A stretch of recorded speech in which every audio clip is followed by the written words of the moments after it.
everybody, to this month's episode of Cronin's Corner. It is great to have you with us. I am so pleased to be joined this month by Jeff Roberge, Executive Director at MassHire North Central, and Penny Doolittle, the Program Coordinator for Employer Services at MassHire. Yes.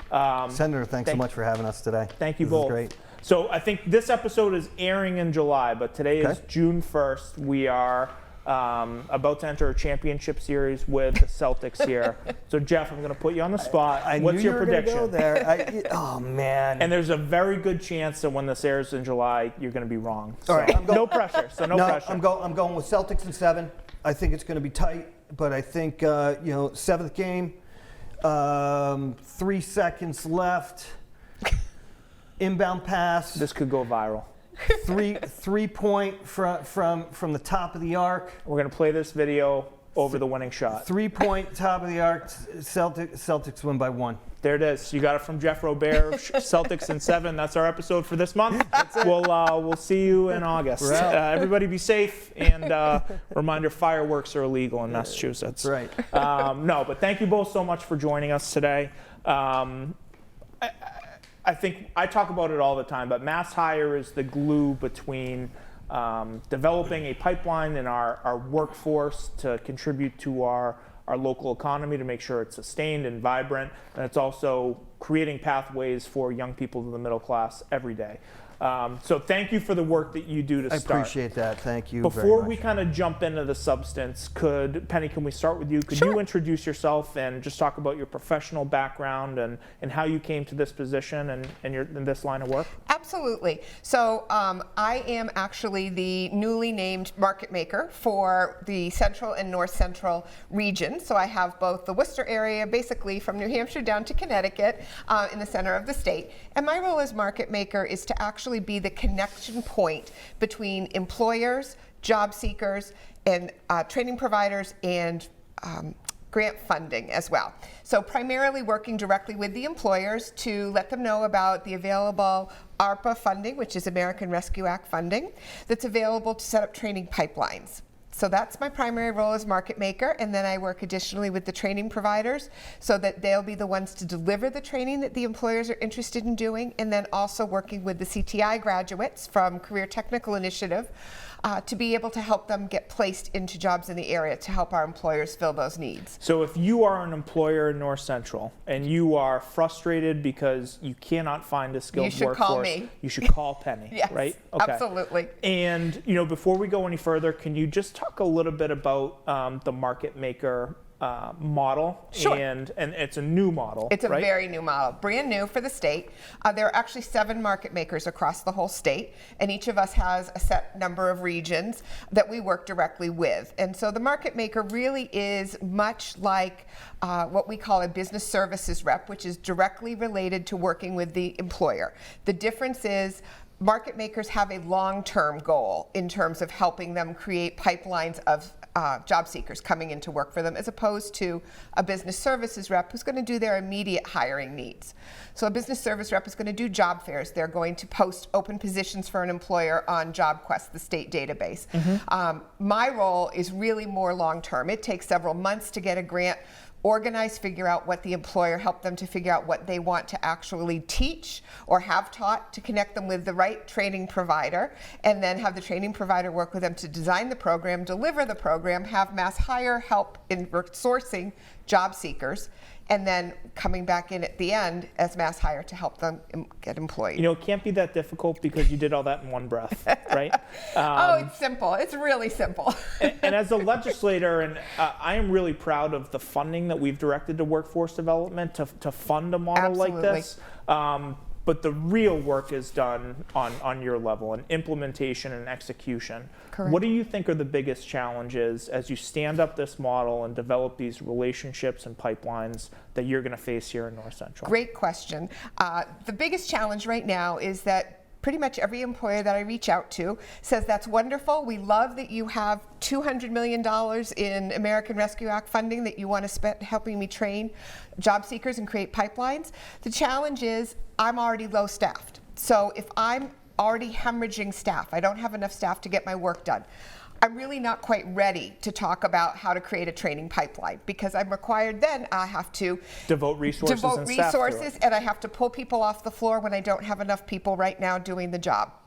So that's probably the biggest challenge that we have.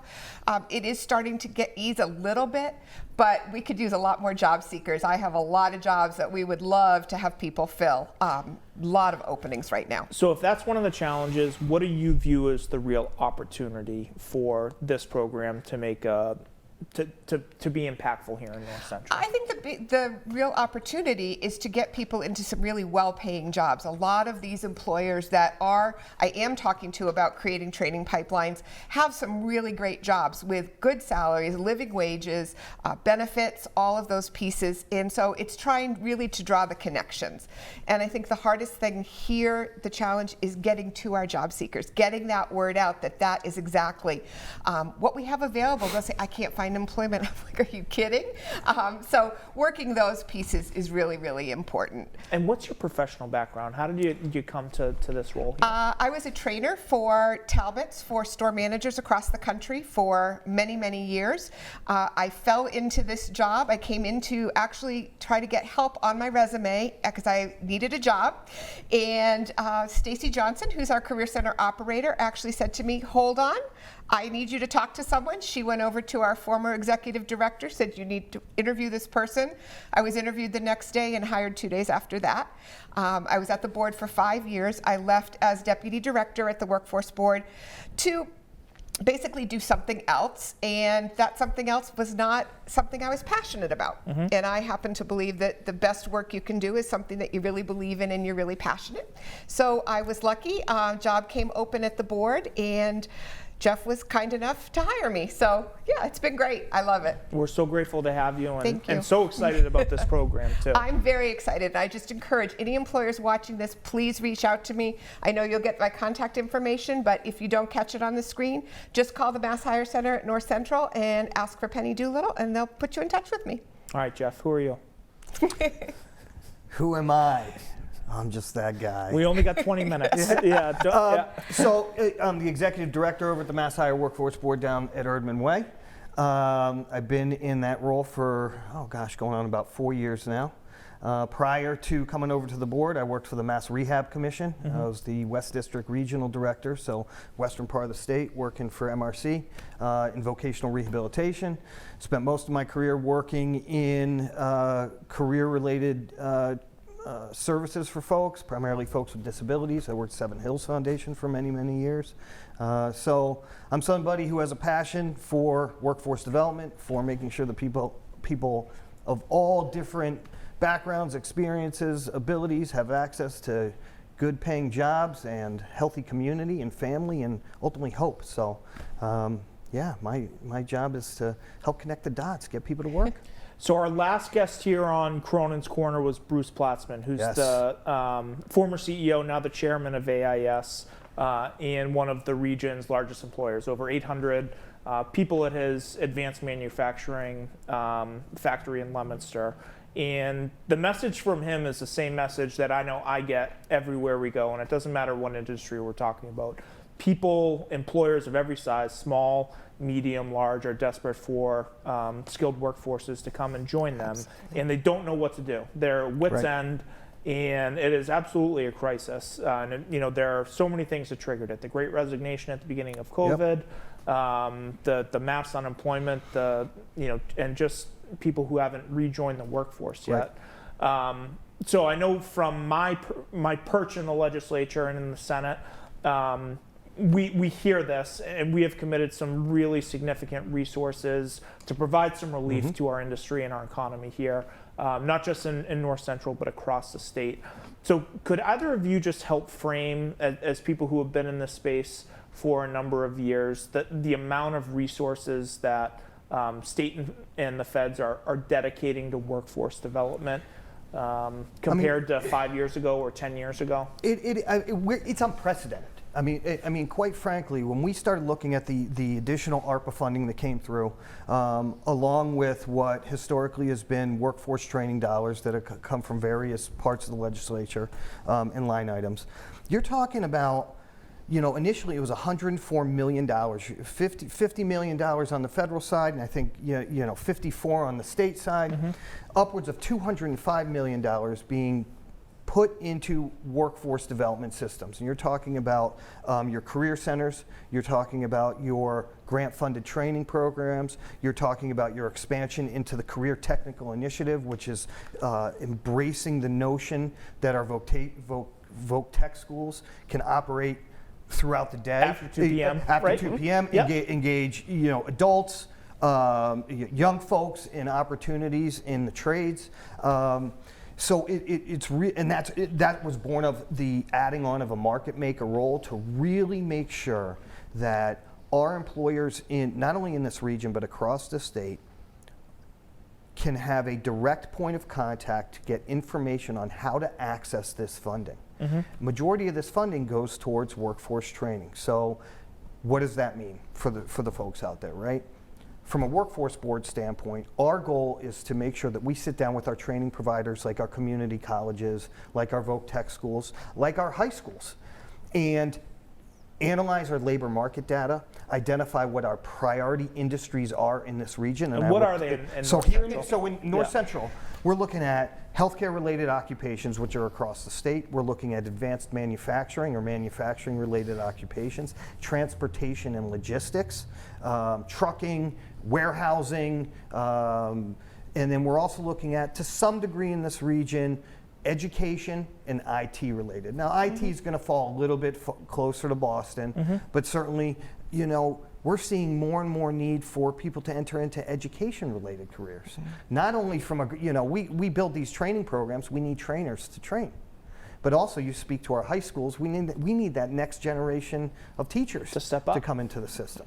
So, from a workforce, we identify our priority industries, we take a look at the funding that's available to enhance those industries. We reach out to our partners like our employers, and that's the role that Penny plays, to bring them into that conversation. Where are your gaps? Where are the skills gaps? How can we, what's the next generation of workforce need to build this region up? And but you're talking about, hundreds of millions of dollars available to,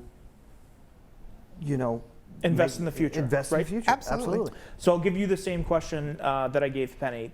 Given the vision that you really described very articulately, and the resources that are historic and flowing into the region and the Commonwealth right now, what are the challenges that we're going to face to make these successful and to make these investments really pay off? We have a labor shortage. You talked about it a little bit, and we talk about we need to we're too close to full employment. We're at full Yeah. employment, and quite frankly, the folks that are not working now are the same folks that weren't working prior to COVID, for the most part. That doesn't mean they can't work or don't want to work. We need to make sure that we're doing all that we can with regards to outreach, and I love the PSAs that you're doing, things like that, to make sure that people know where the services are. Right. We need to be visible in our communities. We need to be out there letting people know that the MassHire system, through the career centers, through the workforce boards, can help people identify where their skills can be best matched to the jobs. We need to continue our dialogue with our employers. When you talk about manufacturing, right, you start talking about technology, robotics, automation. This is the future, right? So we need to be on top of what does Massachusetts need to do to advance this industry as a whole. And then we need to prepare our workforce to do that. So that's where all of this funding comes in. We sit down with our community colleges, and we start looking at specialized training programs that help build those career ladders for folks. One thing that you just said has kind of stuck with me. The people who aren't working now, or the same population for the most part who weren't working, what are some of those barriers that are keeping people out of the workforce? And this is outside of your domain of workforce development too, mostly. But what are those barriers that people are facing? Yeah.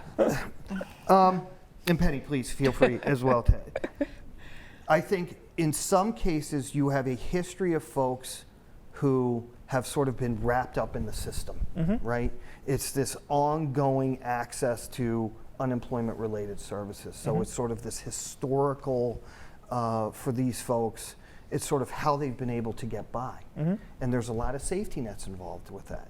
And then you have generational challenges, personal economic challenges that, there's the fear of the cliff effect. I was just going to bring that up. Yeah, it's the cliff effect. That's what's hard.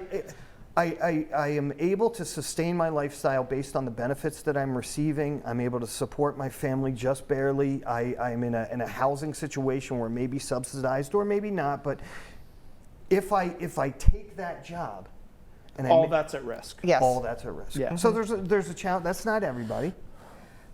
And I think we have folks But it makes it harder to break out of a generational cycle of poverty, right? It's very hard. Yeah. Yes. Absolutely. And then I think there are folks, and this is where my background with disabilities comes into play, that we have an untapped workforce. You have folks who have been previously incarcerated. You have folks with who live with some varying form of ability or disability. There's sort of this untapped workforce that historically, for a variety of different reasons, may not have had access to long-term sustained employment opportunities. There may be these sort of jobs that are available. So I think we need to do a much better job of educating our employers of the value of someone's skill set, regardless of their background or ability. We need to align our community support programs in our regions and bring them into the workforce development system. Historically, you have your workforce system, and then you have your community service system, right? It's got to be integrated. It's got to be integrated. Everything has to be integrated. So, for instance, all of the grant work that we do now, you have the ability to align partners, and as part of the grant application, you list the different partners. And historically, it's always been employers, your career center system, and your workforce board. We make it a point to make sure that we are also including places like the Spanish American Center, United Way, Seven Hills Foundation, other Boys and Girls Club, whatever it may be, that are in touch with the actual communities. We need our community leaders to be at the table when we talk about workforce development, because it's not just about the job. It's about someone's ability to live healthy in their community. It's about what are those pre-vocational skills or support services. Soft skills, right? Or just stable housing, mental health services. Transportation.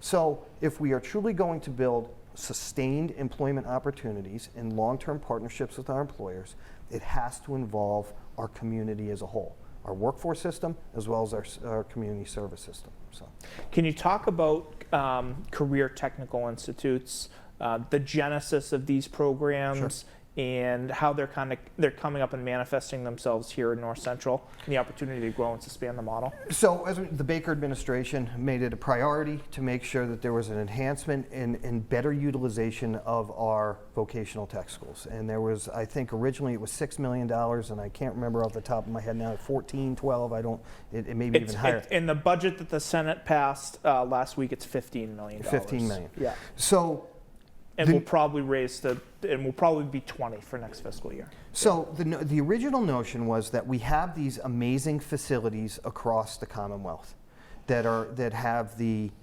expertise and the equipment to train people in. Initially, it was the trades, right? And we know that there's a shortage in tradespeople across everything. Name a trade. Name a trade. Pick your trade.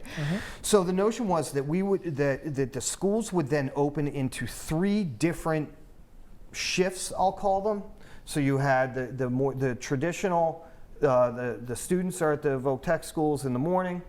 There may be the opportunity for early in the afternoon, students from outside of who don't attend the school, the high schools, can go to the Voc Tech school to get additional training, and then the evening would be open to under and unemployed adults. And here in this region, we partner directly with Monty Tech, Neshoba Valley Tech, and Minuteman Tech.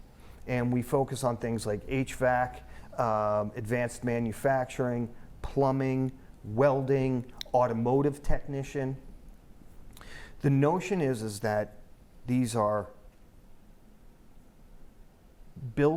facilities that have the state-of-art of equipment that can be accessed and should be accessed by the general public. And Through the MassHire system, they receive career counseling, they receive post-graduation job placement and career-driven.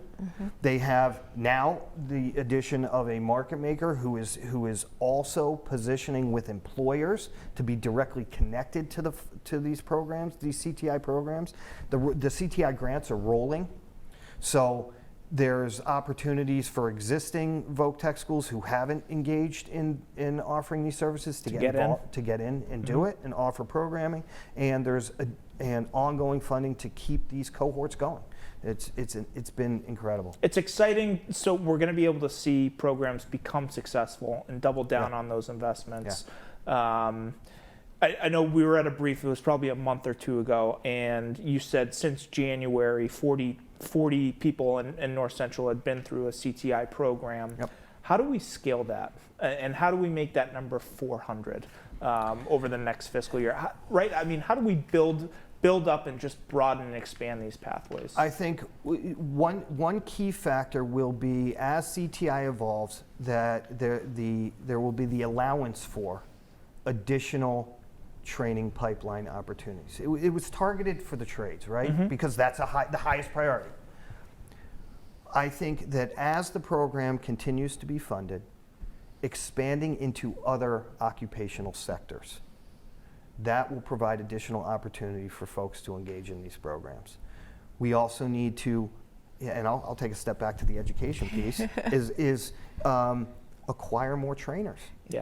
We're having trouble with instructors in some of these, especially like in the training pipelines that I'm working on, is to make sure that we have enough instructors to be able to teach the topic, and especially in the trades it gets challenging. There's a lot of early retirement as well, which has impacted the availability of instructors. So the state has actually opened that up a little bit and is now allowing for a technical expert, someone coming in who's actually working in the field, to be an instructor as well. So there are some new ideas coming out. It seems like every day we come up with some new ideas, which is great, but it does take a little bit of time.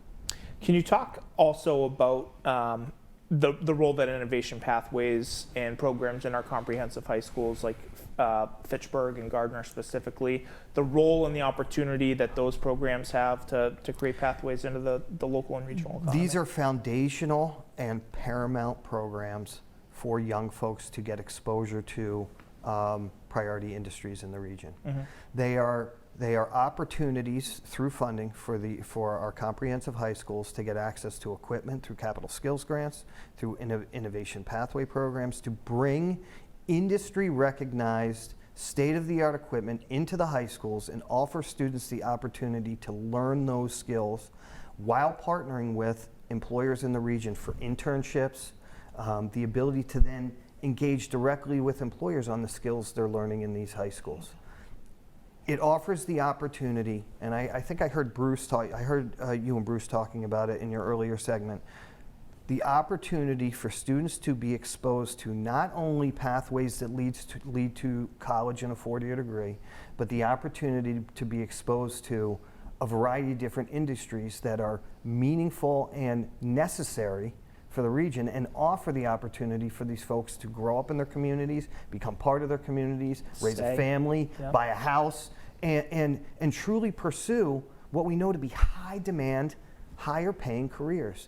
The innovation pathway programs, the access to capital skills money to bring in equipment, at that, I mean, I love seeing it at the high schools. I would love the opportunity, as this evolves, for us to be able to start looking at the junior high schools. Yep, absolutely. And exposing young folks to the hands-on engagement. And starting to develop the soft skills that they need for the first high school job they get, whether it's scooping ice cream or... What Fitchburg has been able to, Fitchburg High School, we've been on a couple tours. It's beautiful over there, and the teachers are so passionate, and you sit down and you talk. The Lieutenant Governor came out, you sit down and you talk with these students, and you're right, it's not just about those, the hands-on hard skills. The opportunity to develop, what it means to work in a workplace culture, and that's key. The more more and more employers we talk to, right? I'll train somebody. I can train somebody. I can teach them skills. The problem is they need to be a good fit. I need them to be motivated. I need them be Show up on concerned time. about Yep. attendance, Yeah. all of those kinds of things, and those are those soft skills. Yeah. I was doing assistant director of college admissions work for a number of years in between stints here, and that's one of the biggest challenges. I worked directly with high schools throughout the state of Massachusetts to bring soft skills to classrooms, and that was just an incredible need. And I think it's ongoing, but I think it needs to be even younger than when we were teaching it. I was teaching it at the sophomore, junior, senior level, and I think it should be at 7th, 8th, 9th grade, Yep. much earlier. I also think picking careers, they need that exposure, they need the innovations pathways, because how do we pick careers? I went to college, I was an English major because I was good at English, but I didn't really have any plan with what to do with that. Right. And I think that that's often true. Oh, I'm going to be an engineer, says my nephew. What's an engineer do? I don't know, but my dad said it's really good and it pays well. Right. You know, he'd Yeah. probably be really fascinated with some of the life science kinds of opportunities that are going on now.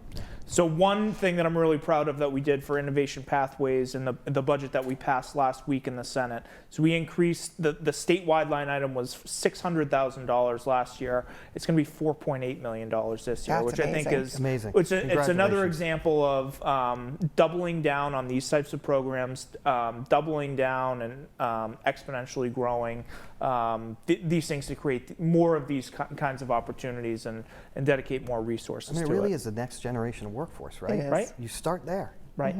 All right, so before we get any further, I know we've got a public service announcement that talks about the career technical institutes and some of the pathways that we've been working on here in North Central. So let's roll. If you are unemployed or underemployed, go to MassHire and connect with the people who can connect you with the training to upskill you into the local and regional economy. There are free opportunities at the MassHire North Central Career Center where you meet with a professional career counselor who sit down with you individually. They look at your history. They can conduct a variety of different assessments that help you identify where your skills are, acquire new training to pursue a different type of career. Counselors have access to a database that lists all of the potential openings across North Central Massachusetts. We're having trouble finding people. We have business is very strong, and we have 80 openings right now. And we're working closely with MassHire in a lot of different areas. The whole region in North Central should be so excited about the Career Technical Initiative because there's something for everybody. Call MassHire right now and make sure that you are using all the services that they provide.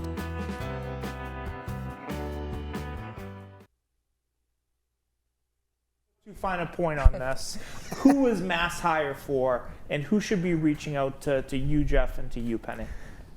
It's for employers and job seekers. So employers, that's the market maker role again, but any job seeker who is underemployed, unemployed, or even just not happy in the job they're in, looking for a better job, should definitely be reaching out to us at the MassHire Career Center. You can come in person or you can set up a virtual appointment with one of our career counselors. There's no cost, and there are lots of other things that we can help with as well. And if you're an employer who's looking to learn more about how workforce training funding can help enhance your business, MassHire is the place to come. The Workforce Board can connect you to a variety of different resources, funding opportunities, additional information on how your current workforce, how there's money available to upskill and train your current workforce, connection to our education partners in the region to have that one-to-one dialogue. As I'm Bruce Platzman, I'm AIS. We're looking at purchasing these new machines, but we really need this technical skill to do that. Align with MassHire.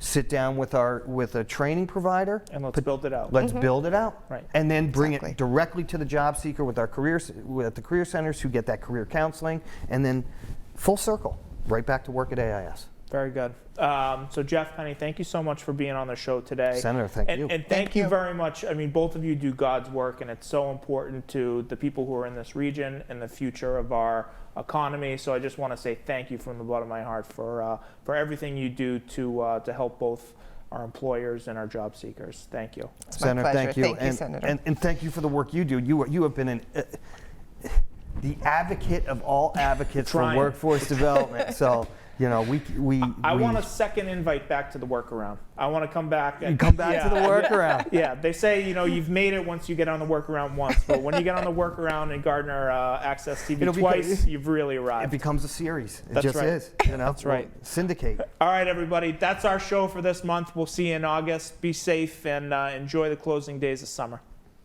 Thank you.